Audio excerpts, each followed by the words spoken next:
Yay! Hey, We're you want to back start? after You got it. another week of being off for spring break. That wasn't so break, right, Suzanne? That is so true. Spring break is basically a break for everybody except realtors.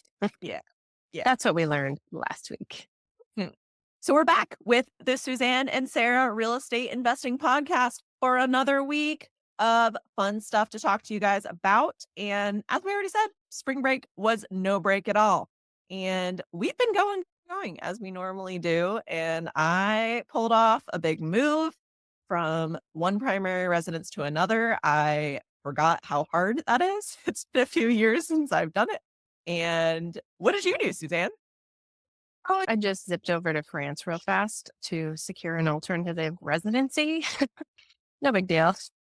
Typical. And So- what's so funny is Matthew pointed out to me that he was like, do you even know why Suzanne is doing that? I'm like, no, but we'll talk about it eventually. That makes total sense for Suzanne. So I'm not even questioning it. A typical week in our not so typical lives. And as they say, no rest for the wicked. And we are pretty wicked at building an intentional lifestyle. So true. Yes. All right. Let's talk about market and business updates. Spring break, March, end of March. This is generally when we tell sellers that's a good time to list your property. And more listings are hitting the market. We've got buyers that are ready to go, but rates are still high. And it makes investment deals tough to pencil. So we are seeing the typical spring activity ramp up.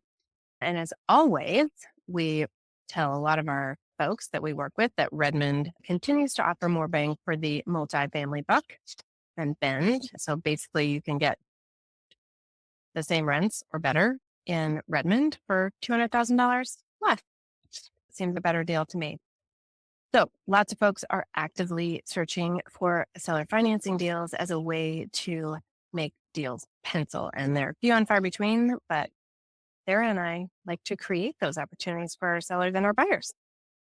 So some deals that we are personally working on this week, we have a lot of connections in the investor community. And someone brought us an off-market portfolio in Klamath Falls, which is south of Central Oregon. It's about 2 hours south, more in Southern Oregon.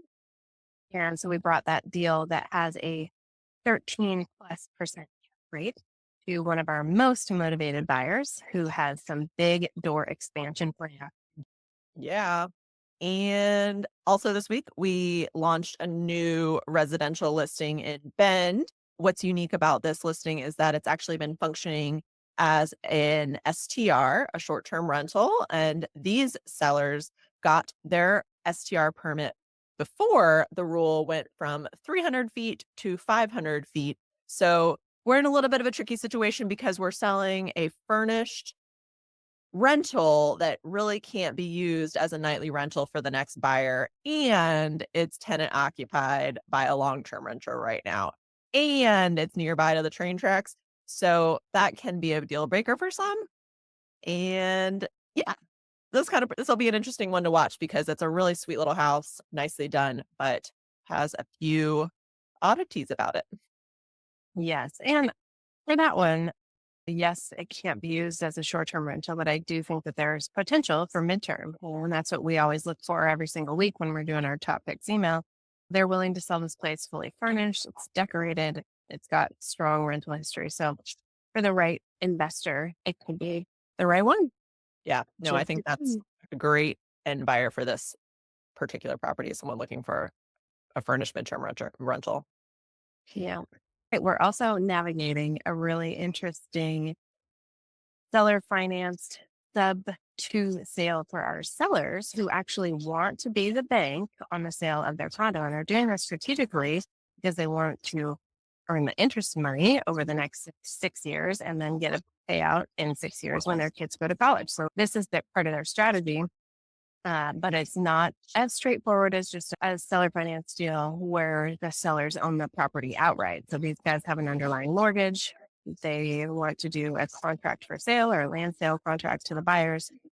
And so a pretty thorough contract has to be written up, and it's not something that we as realtors can do. It's not something an escrow can do. So it has to be done by an attorney. So I spent all of last week calling every single attorney I could find in Bend and Portland and pretty much anywhere. And it was spring break. No one was willing to do any work last week if they even answered the phone. So I've been getting a few calls back this week, which has been nice. But yeah, good luck if you're trying to get something done with attorneys during spring breaks. We have some super sweet sellers that bought a short-term rental with us back in early COVID days, 2021, and the property is worth less than they paid for it. So we call these our negative equity sellers. And when they called, they were just done being property managers for their Airbnb remotely from a different state, and things weren't working that well. And they were self-managing. And so they were like, we think we want to sell. And I was like, okay, let's look at this, but you may have to write a check to sell your property. And nobody wants to write it. We don't want our buyers or sellers to write a check to sell our property. So we reached out to some of the investors that we know in our community, sellers who are negative equity. What can we do for them to just break even and walk away? And we actually fielded a subject to offer for them. And ultimately, we also shared some short-term rental optimization tips, and they decided to hang on to the property for now and hoping to ease the stress of self-management. And we'll be there when they are ready to sell. And hopefully at that point, they will have more equity in their property. That was awesome for you to support them through that full circle of deciding they want to sell, getting them an offer, them coming back to deciding they don't want to sell. And that's buyers and sellers go on journeys. You got to feel it out along the way. So thank you for guiding them on that. Yeah, they came full circle, and I'm glad. And that was the conversation I had with them. I was like, you guys are making the right choice. And it was so interesting to hear them too, because they were relieved to hear me say that. They felt bad that I had spent time trying to sell their property for them. And I was like, you guys, no, like, I want you to win here and feel good about your decision. And so it was great to have that conversation and for them to feel a sense of relief and that we'll be there when they are ready and when the time is right. For me this week, I have been mostly focused on one of our most active buyers there. It's crazy. Like I had a video meeting with them 2 weeks ago, and then last week in my mind didn't exist because I had an off week. And then all of a sudden they just showed up in Bend. And I got to meet them, and it was like a blink of an eye, and it was really fun. So I showed them one property a couple days ago, and these buyers are super cute in that they aren't totally sure in what they want yet, except that they know that they want a live and flip, and they don't like cookie cutter. And I've seen this before, and I'm sure I'll see it again. But where we are in process with them is showing them older, less cookie cutter homes that probably need more work than they need. And where they're going to land, I'm sure, is a little bit newer, more like lipstick, superficial flip homes that are just fine to move into, but have the ability to add value to over the course of the next 5 years while they're living there without making them really uncomfortable, like removing lots of walls and doing full electrical and plumbing and things like that. So, really excited to be working with them. Really good people. And I just, I love helping these buyers like this in particular, like refine and just give them a little bit of guidance and make it so they feel like they're making all these decisions on their own, which they are, but just helping people come to terms with what they're really looking for when they are vocal about needing guidance. And I don't know, I find a lot of pleasure in that. So having fun working with this new set of buyers. Like Okay. coaching. Yeah, exactly. Yeah, that's what it is. Yeah. Actually, that's a big part of our job because, and I tell new buyers that all the time. Listen, like this process is going to go as fast as you want it to go. And it's all really guided by like how well you know what you're looking for. If you come into this and you have all the specifics lined up of exactly what you're looking for, your time frame, your budget, your wants, needs, don't wants, and we're going to find that for you and get you under contract right away. But some people come to us with a more vague idea of what they're looking for, and I help them put words to it and give them the locations and give them the ideas, and that's just our job, and I love it. It's great. It is. It's coaching. Cool. So, our topic of the week and our main focus, I think, from the theme of what we've had going on is that creativity is how the best deals are getting done in our current market. Every deal that we've put together lately has required some form of outside the box thinking. And here's what we've been learning. I know that in our market for most of our investors, we always ask if seller financing is on the table, like regardless of whether it's listed that as that or not. We know in this market, interest rates are a huge part of what is difficult to make deals pencil. And if we are able to ask that question first, help educate sellers who maybe aren't getting that education and show them the benefit of that. That is obviously going to benefit our buyer as well because they're going to be saving money on interest and bank fees. And it should benefit the seller too in most cases because they have earned income off of their asset that they wouldn't otherwise have by playing the bank. Yeah. And just quickly, an example on that with this Klamath Falls portfolio, it's three duplexes. The seller wants to sell for 650 and 7% interest rate for 10 years. The seller would make just in interest almost $400,000 in added income. So instead of selling for 650, they sell for over a million because they're keeping the interest money instead of it going to a bank. That's what we're talking about in terms of the benefit to the seller. Plus, they're not getting the full amount all at once, which helps them reduce or defer their capital gain. Just super awesome. Yeah, it's just such a no-brainer to me, and I get there are a few particular situations for sellers where that might not work or be appealing, but if you don't need the money right away, if you are a true investor and have multiple properties, like, why not? Like, why not do this? At least make the term short to begin with, and if it doesn't work for you, then collect on your balloon, but otherwise, maybe be open to renewing for longer terms too. Like, Suzanne will tell us in future episodes and future meetups how lucrative it can be to play the bank instead of just the real estate investor. But yeah, I really just to finish up that thought, I really do think like the biggest piece to that actually like working is the person communicating with that seller. And it's hard when we're representing the buyers because we don't always and most often don't have a direct line of communication with those sellers. And we're relying on the seller's agents to play telephone with the information that we're providing them. We take our job seriously in that, like when we provide this information to sellers, agents, listing agents, we like, we'll actually like outline for them. So hopefully they can just copy and paste this information and put that in front of them, exactly how much the seller stands to gain from these situations. But so we like to do other people's jobs for them sometimes too and help make other people's jobs easier because we're all in this for the same goals. Yes.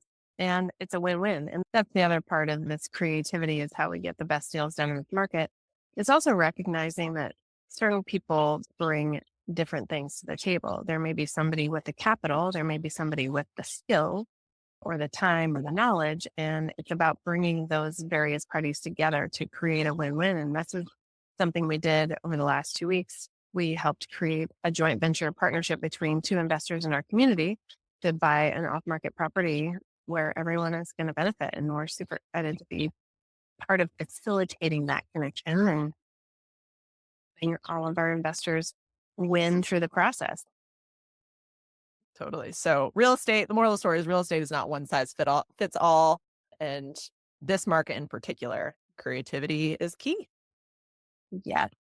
All right, let's move on to our client and industry PSA. And our industry PSA was a fun one this last week. Just don't fake it till you make it.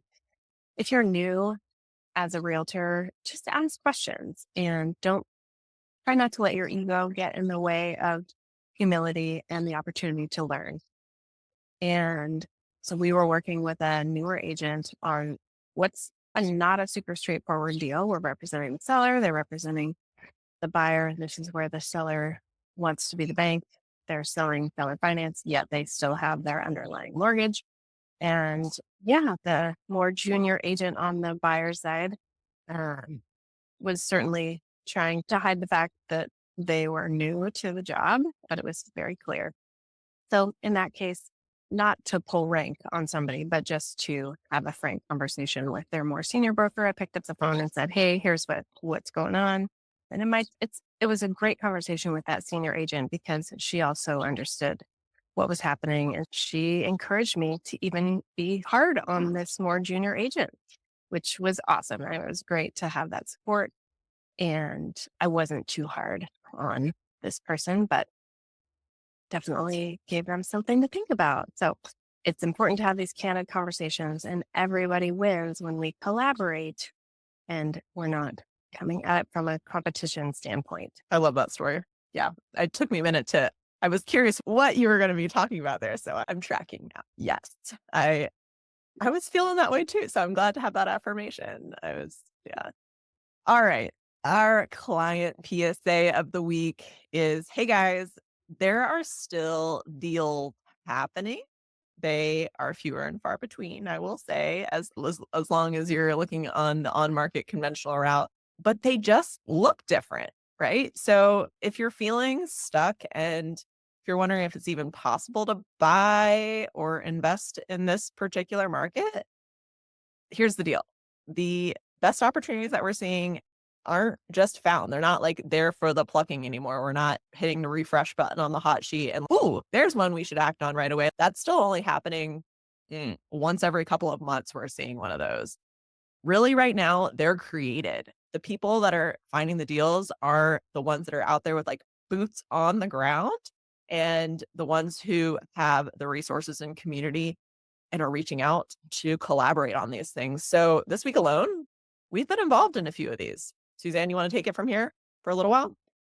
Sure, yeah. So we've talked about it a little bit, that seller finance subject to condo that lets our sellers earn passive income.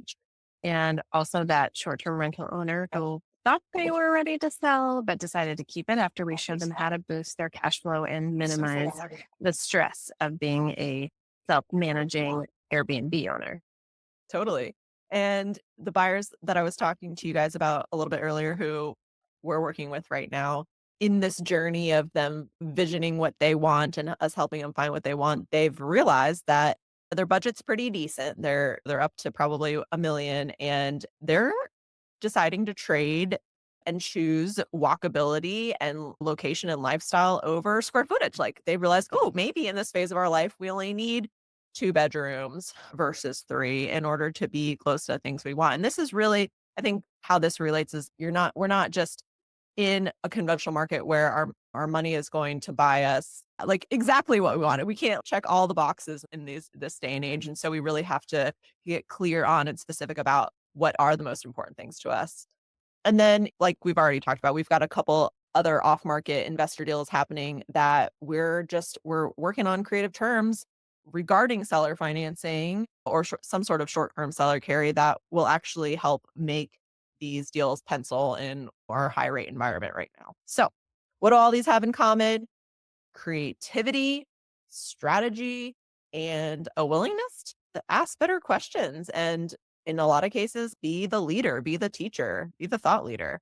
So if you're sitting on the sidelines waiting for better conditions, I think we should talk. I don't think it's a wait around and see kind of market if you are really here and ambitious enough to get some deals done this year, because sometimes the next moves aren't just obvious. And until you really understand your options and all the different plays out there that are strong in this market, you're not going to see them. So that's just, you're going to see those things by showing up to things like our investor meetups and just having conversations with us and other like minded people in our community, because we all don't know everything and the people next to us know more than we do. And that's how we exchange ideas and see more and are exposed to more good deals. Yeah. And the reason that these buyers are sticking with us through a not straightforward deal is because it's a 5.5% interest rate. And that's at least a point and a half lower than what they're going to get in the traditional and conventional financing. At least probably more like 8% would be what they ended up with on this condo. So it's worth their while to stick it out and see if they can make it happen, because at a 5.5% interest rate, this condo actually pencils for them. At 8%, it doesn't. So That's why creativity strategy and willingness to ask good questions and be creative is where it's at right now in 2025. Love it. Okay, on to our highs and our lows of the week. So, my highlight of the week was moving, believe it or not. Most people would be like, "Ooh, I hate moving. It's so stressful." And Suzanne poignantly pointed out to me that she thinks I'm good at making stressful situations fun. I was like, "Oh, yeah, you're right. I am. I find that challenging." And I think that translates to my role as a real estate agent as well. These are stressful situations, and I find pleasure in trying to make them fun and exciting and less stressful for people. And I maybe that's some sort of like self-preservation and survival thing, but I think I was able to help make my family's move this week fun. And I know we had a lot of fun and we mentally treated it like we were on spring break. Again, thanks to having Suzanne on the phones on the ground for me to pick up our slack. But yeah, moving, believe it or not, into my one third of a finished house. Actually, it's not even one third of a finished house. It's one third of an unfinished finished house. Living in a one bedroom apartment with my family of four. It was a lot of fun.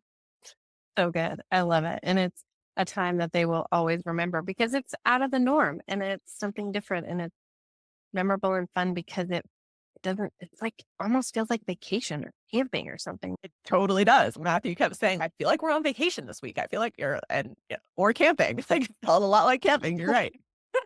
Yeah. So Yes. Having all of our creature comforts isn't always the best thing for us. And we learn when we step away from those things yeah, they're great for a while. opportunities to like really analyze, at least for me, really analyze what am I doing out of habit every day versus what is actually serving me every day. And I love opportunities to analyze that stuff. Absolutely. Yes. Last week was flying solo, which is great. It was my pleasure to give Sarah some time and space and freedom and disconnectedness. And I'm always so excited when she really disconnects and doesn't answer her phone. So good. So last week, as we talked about, that we've had this seller finance sub-2 condo deal. And I mean, at one point, we received a termination on this deal. Creativity and having frank conversations with junior and senior realtors helped hold the deal together. And it was really rewarding to be a part of that and keep it together and have a relationship with everybody through all of this, all through the roller coaster up and down. And then also, like I said, helping those low equity sellers pivot to a new plan without having to write a check to sell was very rewarding. I've been learning to optimize my short-term rental, so it's very great to be able to share what I'm learning to help other people in our community. Love it. Your highlight of the week was helping other people. That's pretty cute, Suzanne. I like that. Okay, low light challenge of the week. Man, I've been just running on adrenaline. I think my body's been waking up early, going to bed late, and I am bumped and bruised up from moving a bunch of heavy furniture. I can't seem to not run into things or stub my toes or cut my fingers or whatever. So my body is behind my energy level right now, I think. I was very sore last week, and my new house has 3 levels of stairs, and my legs are really feeling it. So, I'm back to my regular exercise class this week, but I took off of it all last week because I couldn't have done the 2 things together in the same week. It would have been way too hard for me. So, that was my low light. I'm still tired, but I'll catch up here eventually. I'm just grateful I'm not sick. For sure. And I hope you were lifting with your legs and not with your back. Sounds like you were. I'm sure. Yeah. My low light was I was just after a 12-hour flight from Paris to Mexico City. I was sitting in the lounge in Mexico City for 4 hours waiting for our next flight. And I was like jet lagged, no idea what time it was. It was like, I think 4 in the morning Mexico time. And I'm working and thinking I'm doing all this great stuff and like sending these really detailed findings to our buyers about their inspection report for their sewer scope. And lo and behold, I sent it to the wrong people. So I was, yeah, it was just a moment where I was like, note to self, don't work when jet lagged after a 12-hour flight. Yeah, things can wait. And this is the thing that we continue to learn about ourselves is sometimes things aren't necessarily urgent in that moment. And had I waited a couple of hours until I maybe got a few more hours of sleep, I might not have made that mistake. But Sarah saved me on that one, actually. She was covering for me while I was flying that day. So grateful for your help and just quickly popping in and covering for me on that. I really wasn't covering for you consciously, but what I will say is that if you who you said that to was, like, the best person possibly you could have said it to. It's buyers that, like, wouldn't have cared at all or didn't care at all. I don't even think we got a response from them on it, like, "Meh," they just, like, such a non-issue, but I see it as obviously, yeah, like, an opportunity to just be like, "Oh, yeah, I'm tired. Probably shouldn't do things when I'm tired because I do that Hmm. too, but it's usually later at Yes. night and, like, after a cocktail or something." Right. So true. Yes. So last week was also our first full week with our rock star transaction coordinator who is diving right in. He's super eager to learn. And we spent a lot of time on the interview process vetting him. He worked for us on a trial basis for 3 weeks or for 3 days the week prior. And so we felt really confident just jumping right in last week. And so that was super awesome. It was great to have a partner while Sarah was gone. And like I said before, I was grateful that Sarah actually disconnected during a big week in her personal life. And I think we both feel this way when we can support the other one to live the life that we want and to create these life experiences and memories that are so important. And that's ultimately why we're all here. Also, a big shout out to our amazing licensed assistant who was waiting on standby and ready to jump in and help to keep our Yeah. That was our grateful for section, yeah, that you were just talking about. Yeah. Okay. Yeah, so I'll just go ahead and say that I'm most grateful for this past week. There's just been so many moments where I've been like, "Wow, pinch me." Like, I don't feel like this is my real life. And and it's because, like, it's truly I'm truly at a point where so many of my biggest dreams are, like, unfolding right in front of me, and my children are so happy, and my family's so happy, and it's this particular week is just coming from this, like, this location move where we've just moved to a spot for our primary residence that is making us really happy. So, I'm just soaking it all in. I love that. And it's amazing how a shift in location can make such a big difference in your life. And that's what we do, right? We help people shift location to live their best life. And that's exactly what you're doing. Like, Sarah, you're living up to your email handle, Best Yeah. Life Bend. Totally. It's exactly why I created that, and it's exactly been my mission, like, from before I moved out here is when I created that idea, right? That this idea of this I want to go to Bend to live my best life, and I my first home in Bend got me here, and my first home in Bend is what's launched me into real estate investing in general, and it's now yeah, it's just my first home here has just been a platform for getting even closer and, yeah, more refined position to where I really wanna be, which is close to nature. For sure. You're Yeah. going to start seeing all these bird names pop up on your Instagram now, Sarah. It's no joke. This is really what happens as we get near a certain age that I won't say publicly, but it's been so funny. Even here, I was at yoga and my yoga teacher is nearing that same age. And she was like, I don't know what happened, but like now I look out and I look at the birds and I'm like, oh, that's a red crested warbler. And it's just like one of these weird things that happens to us.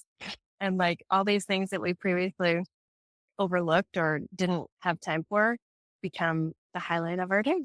No, I think it's a slowdown thing, really, Yeah. because what's so funny I've already noticed in my own backyard is, like, Matthew and the kids see the nature all the time, and I'm always like, "Where is it?" It's because they're like their brain and bodies are moving slow enough to notice that stuff, whereas I'm not on that plane. Yeah, I can see getting older, slowing down more, birds becoming a thing, man.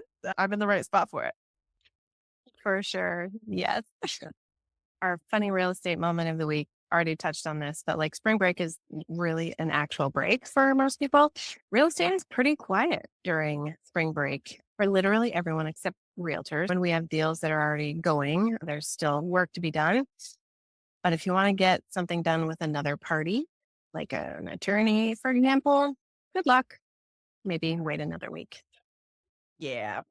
And what we wanted to cry about, or the not so funny thing that happened this week, is we had we have a buyer under contract on a property that's contingent on him selling his other property. And we were working on negotiating an extension for that contingency. And the seller sent over an addendum with the new contingency date, but also put in there a stipulation about what price they wanted the buyer to lower their contingent property to in order to agree to this extension. And we sent that over to the buyer. It was already seller signed. And our buyer assumed we wrote that addendum up with those particular terms and questioned, I guess, our integrity. I don't know, questioned whether we should have that opinion about his replacement property or about his relinquished Yeah. property and the pricing on it. And he just didn't know that it came directly from the seller instead of came from us, and I guess we could have communicated that better, but once he figured out that that didn't come from us, I think things got better, and we were able to get the listing agent, the seller, to just agree to a time extension versus just a price extension. But if I was the seller's agent, I would have done the same thing, but it's alright. Yeah. And I think that was just the teaching moment there was like, we have our clients' backs and to be questioned whether we did or not. That was the little cry moment of course, like, of course we have your back and we're here representing your best interest. But sometimes we need to be more vocal about that and explain to these things to our clients so that they understand where things originate because we know this because we deal with the documents every day and we know all that. But it's good for us to not assume that everybody else understands as well. Yeah, never, but always assuming the best. That's what we're always trying to encourage amongst ourselves and our clients and our colleagues. Don't come in assuming, like, should first. That's just ask, and then let's draw conclusions. Okay, so what is going on in our own personal investing and portfolios this week? My world. I'm only really going to talk about St. Louis this week, and that is I've got the one property that has been under contract with a conventional buyer, me selling it for sale by owner. And always the hardest part of a transaction is the inspection contingency or the inspection period. And I was not holding my breath because this is a 120-year-old building occupied by 4 tenants in St. Louis. And I know what inspection reports from these places look like.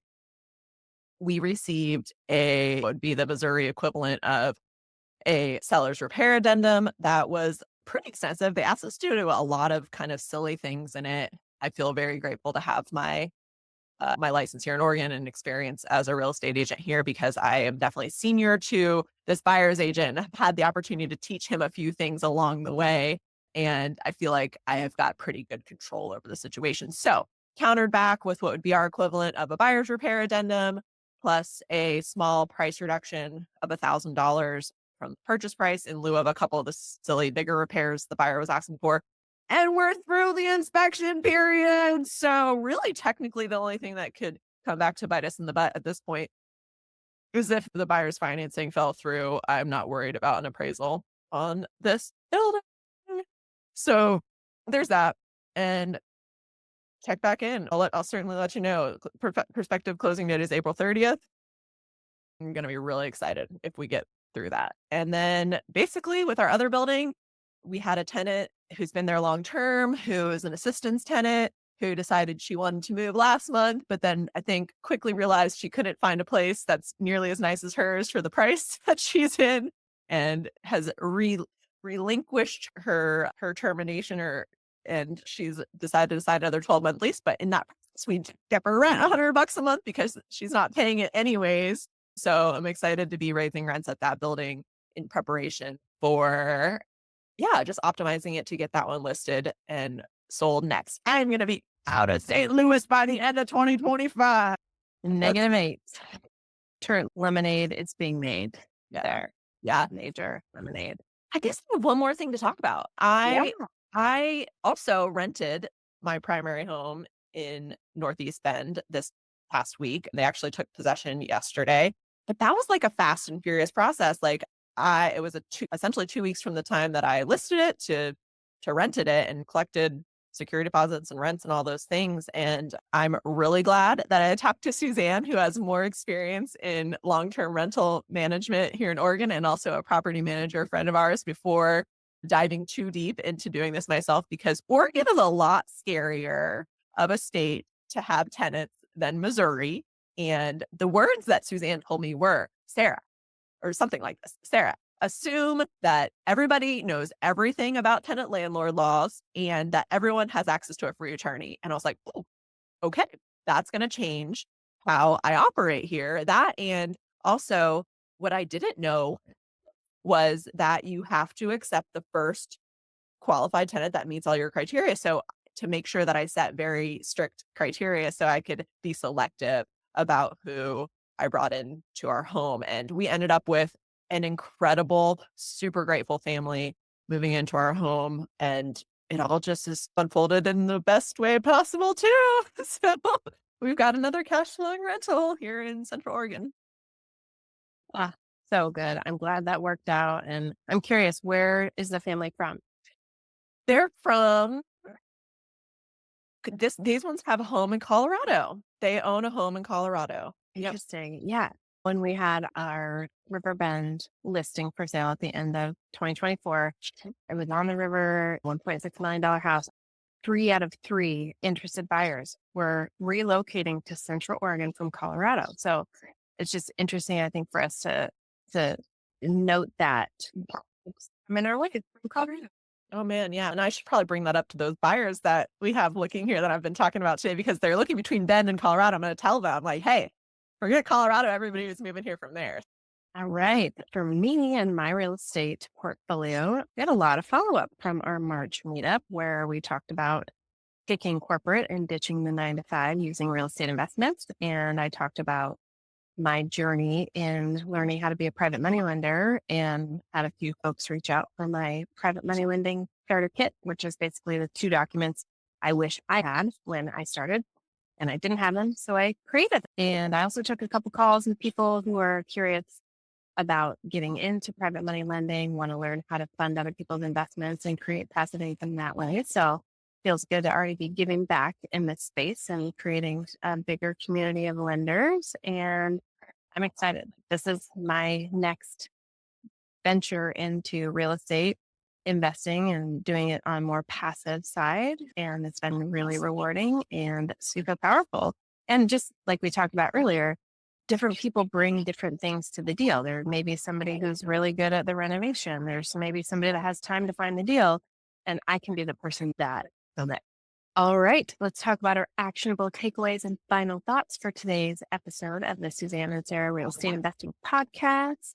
So, first up, the best deals are not found, they are created. And whether that's through seller financing, buying or selling subject to the underlying mortgage, optimizing your short term rental by making a few small tweaks that make big impacts. The creative strategy is the name of the game in this market, and having people like Sarah and I on your side to implement those strategies with you is a super valuable and powerful tool.